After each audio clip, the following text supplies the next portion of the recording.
So my name's Dr. Peter Pearce. I'm faculty head for the Faculty of Applied Social and Organisational Sciences. So that is a large part of Metanoia's social footprint out in the world. We run post-qualification trainings that are part of a sort of career development. So once people qualify at first level as a counsellor or a psychotherapist, we hope that then you'll be interested in sort of specializing in particular career paths. Faculty 3 has career paths in an MSc and practitioner certificate in creative writing for therapeutic purposes. We have the NHS humanistic license, sort of evidence-based humanistic training, person-centered experiential counselling for depression that licenses you to work within the NHS and the IAPT program. We have trainings in a sort of conversion training in adolescent and school counselling to help you specialize in working with young people and within educational settings. We also have a range of research, and we have an evidence-based school counselling service called Here For You, which came out of us running really proofing of the benefits of having a mental health professional in a school setting. And all of the schools that we worked with that had previously not had a counsellor in wanted to continue to have a counsellor. They wanted us to be the provider. So by default, having run a successful randomized control trial in schools, we became a provider of school counselling, and that service is called Here For You.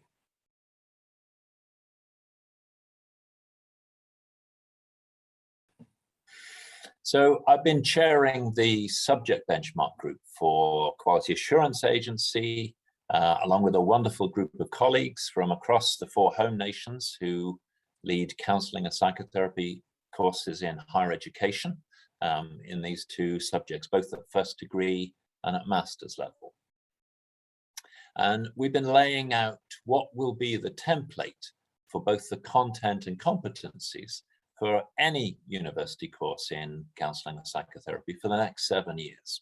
So, of course, it's important to try to address current issues adequately and future-proof the statement as far as possible. So, with a very competent, very diverse group of colleagues, we've been trying to ensure that we do justice to current issues like equality and diversity, inclusion, accessibility, employability and career pathways, sustainability, and intersectionality. The current position is that the draft statement has been produced. It's been out for consultation during the autumn term, and we as the benchmark group are now working hard to incorporate amendments with a final sign-off during mid-January of 2022.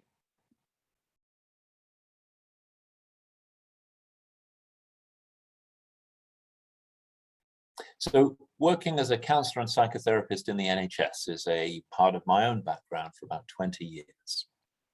About 11 or 12 years ago, the person-centered team that I was then the head of department for at Metanoia were asked to collaborate with BACP's research and professional standards departments to put together a curriculum for person-centered experiential counselling for depression. So this is the person-centered, the humanistic, evidence-based choice of treatment for depression within the NHS. And since then, we've been offering this training as a post-qualification, really as an adherence training. It's a short, attended training with then assessed actual IAPT practice to support qualified person-centered, experiential and humanistic therapists to align their actual practice with the evidence base for benefit as far as we know it. And we are the BACP approved provider of this modality for the southern region of the UK. I also sit on the National Expert Advisory Group for the government's flagship NHS mental health program, which is called IAPT, Improving Access to Psychological Therapies. I'm really pleased to say that the outcomes for this approach have been consistently good throughout this 11 or 12 years now that this has been being captured as part of the minimum data set within IAPT. And for that reason, the NHS have commissioned a full-funded psychotherapeutic counselling program. So this program, you would be salaried to go on it as a participant. You would work for your placement salaried within an IAPT setting and be on day release to attend the training. And it would immediately qualify you at the end of the 3-year training to work within the NHS.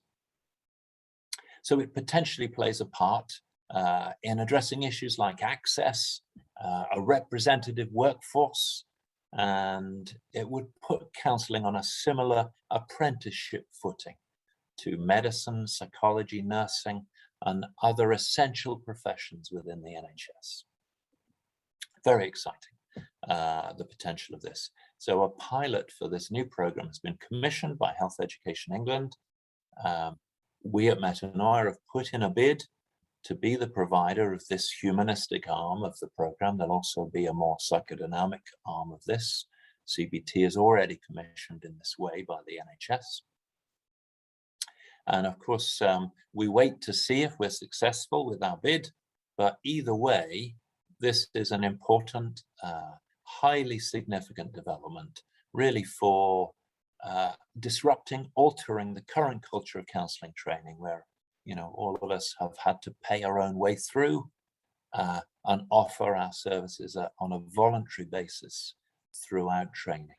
This, of course, is in danger of limiting the sort of who can undertake a counselling training, and it is also in danger of unintentionally cheapening the profession, because there's so much trainee and often qualified therapist workforce available on a voluntary basis.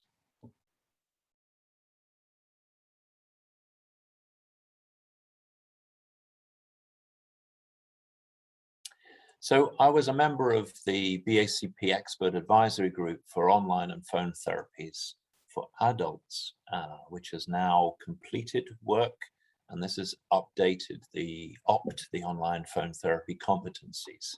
That's so important, as we've all sort of been forced online throughout the pandemic. So it's really important that those are up to date, and that people coming off counselling and psychotherapy courses are trained in those essential competencies, as well as in-room, face-to-face competencies. This work continues with a new expert advisory group that I'm a part of for BACP, for young people's online and phone therapy competencies, to ensure that those working with children and young people in these formats are competent, and that the skills are clear for this group too. All this work is clearly very important and current, given the shift online necessitated by the pandemic, but also really the way in which the pandemic has played a part in perhaps a permanent development to a more mixed economy of delivery of therapy online, on the phone, in person, in room, as we move forward.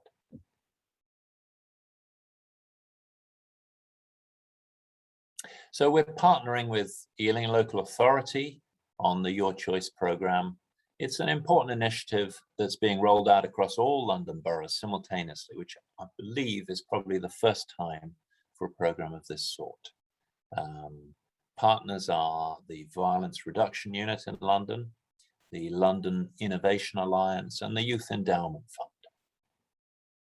So this is a programme to support young people at risk of contact with the criminal justice system.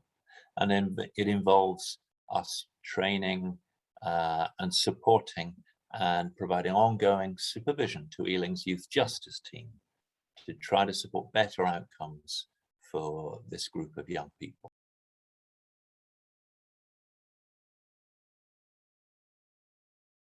So the postgraduate certificate in higher education for teaching and learning in counselling and psychotherapy. This is a first of its kind, very innovative.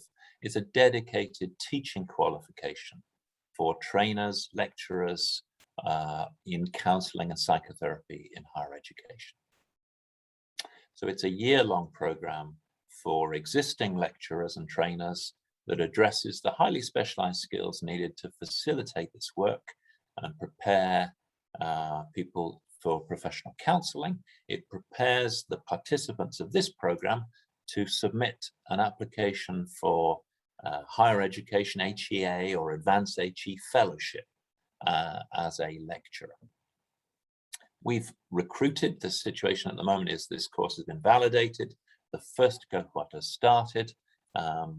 We've recruited and completed the first of three modules with, I think, an excellent experienced group, and we're just opening recruitment for an autumn 2022 intake.